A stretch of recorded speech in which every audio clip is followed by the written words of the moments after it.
وطن تولیدات کله چې سړی دیزي تراشي او د لاندې د غرفي وګوري د خلک وګوري واقعا سړی د زړه نه خوشحاله شي او په زړه کې به د خوشحالۍ احساس وکړي. موږ کله کله وایو چې افغانستان د ترقۍ او د پرمختګ په لور باندې ترقي او پرمختګ هغلته کېږي چې ملک خپل داخلي تولیدات ولري داخلي حاصلات ولري. نو دلته په ننګرهار کې د داخلي تولیداتو یو نندارتون جوړ شوی دی او ډېرې دغه څومره غرفې چې تاسو ګورئ دې کې هغه زموږ د داخلي کارخانو والا خلک راغلي دي او د خپلو تولیداتو مثالونه یا ماډولونه ځان سره راوړي دي او همدلته کله چې سړی راشي او د دې وطن سره د مینې په خاطر باندې یا د وطن د تولیداتو د لیدلو په خاطر باندې یقین موشه چې خو ما باندې خو یو قسم ته یخني راشي او رقم ته یخني مې محسوس کړه چې الحمدلله زموږ وطن داسې نه دی.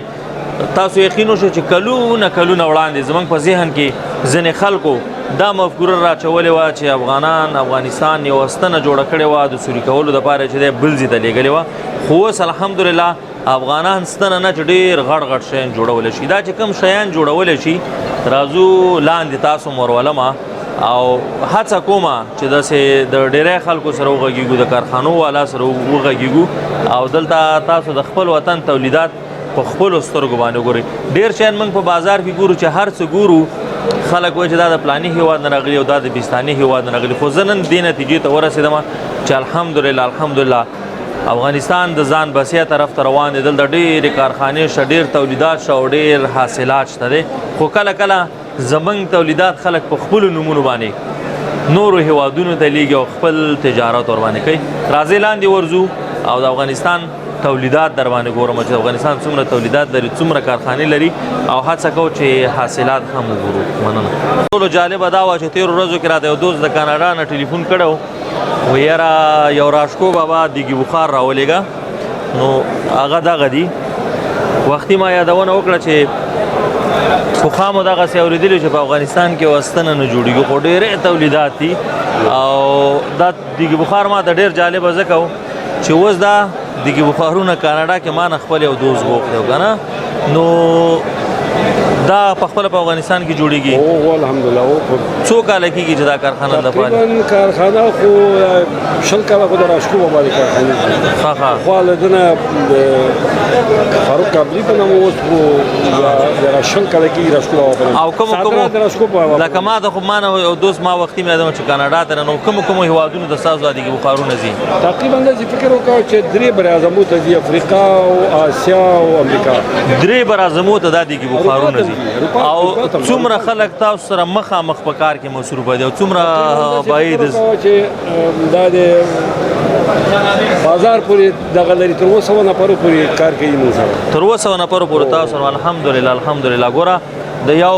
سرمایه‌دار شخص سره د یو کارخانې والا سره 200 کسان ډایرکټ تاسو سره مصروف دي. کوم چې بیا په بازارونو کې او هغه خو حساب لري یا کباړیان چې مال راوړي او مثال هغه نور خلک دغه نه ټولې ترخم نه مثال ماشین خلاصي یو نه بیا دا نور کباړیان اخلي دا مال راوړي الته مال وړي دخانه مثال غزنی خواته وړي رات خواته وړي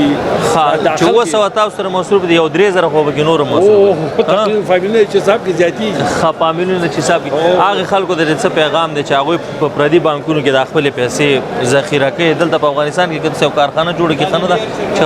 الحمدلله موږ بيخي د صفر نه شروع کړو فکر وکړو د ورځې 10 دیګه په دروته کې موږ جوړول اوله سر کې اولو شل بيجي دي رقم دی ورځ په لور راست پاتې کېده ساده سیستم کنه اوس خو دنیا اصلي شو بالکل اوس فضل خدای دا دی په خوا د دینه چې دا غشي د جمهوریت کې د امنیت هم خراب مشکلات ډیر او اوس نو د سرمایه‌ګزارانو لپاره دومره شرایط مساعد دي بخام نو امنیت د 100% فضل خدای دا باید خپل سرمایه په افغانستان نه کې هر یو چورونه 2-3 نفر کځیا نه 500 نفر شل نفر چې مصروفه کې هم سي ټول سرمایه د موږ تاسو خارج کړه. بالکل ډیر مننه. نو چې فکر وکړو چې ډیر خلک موږ تاسو خلک روزګار پیدا کړي او د وطن ترقی او پرمختګ هم پام دې سره زمونږ د وطن د ځوانانو په غوښو باندې خود مدیترانه سمندر مایان ماړو شو ادری ور باندې ډکې دي. بالکل اول ورځ زم دغه ته دی موږ تقریبا یو بلدي سره بیچاره ایران ته ډاټسن په وخت یو ډرایور خو وړو نه کا سمړو یو 15 ماشومان پاتې شو او تقریبا 9 کسمړو نور زخمیانو. تاسو سره چې کوم وسه او مسؤل په دوه خو د خارج د تلو سوچ نه کې ځکه زمينه ورته داسې خلک مونږ سره دي تقریبا 10 زره ماشا دي میاشتې 20 زره ماشي 60 زره هغه عادي لاس 12 زره د 15 زره پورې ماشا دي په دې چې دوی اجاره کار کوي یا پالوش دنه درندنیو تقریبا 10 زره 15 زره پورې ماشا دي. بالکل ډیر مننه ډیر کېنا